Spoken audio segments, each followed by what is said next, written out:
Hi, so we looked at this in class, but it wasn't in the notes, so I thought I would just create this little video for those people that didn't see it in class or would like to see it again. Remember, we're looking for a common denominator for this denominator and this one. And if you remember, the common denominator will be the product of the two denominators. So it's going to turn out to be, actually, I'm going to start that over. Take that off just a second to make it short. Let's put them over separate. So it's going to be the product. So we're going to have the first one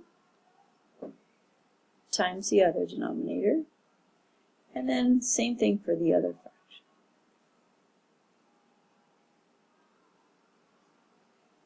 So what I've done is just multiply that denominator and that denominator to get the new common one. Okay? And it now is a denominator for this. All right. Now, originally, this is the numerator.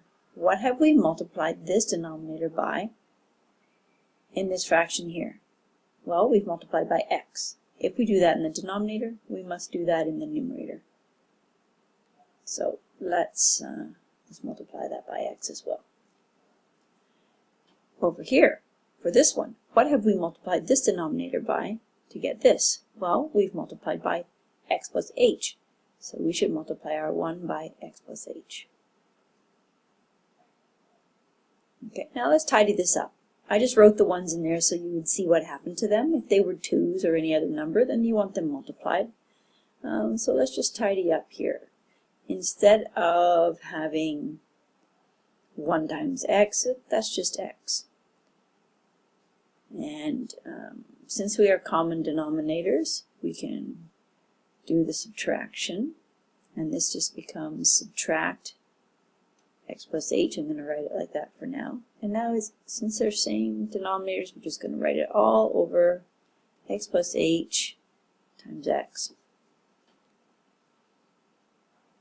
Now, remember, this is a 1 in front. So we want to use distribution, minus 1 times x and minus 1 times h. So that becomes x minus h all over x plus h times x. And what is x minus x? All right, you'll see those cancel out to become 0.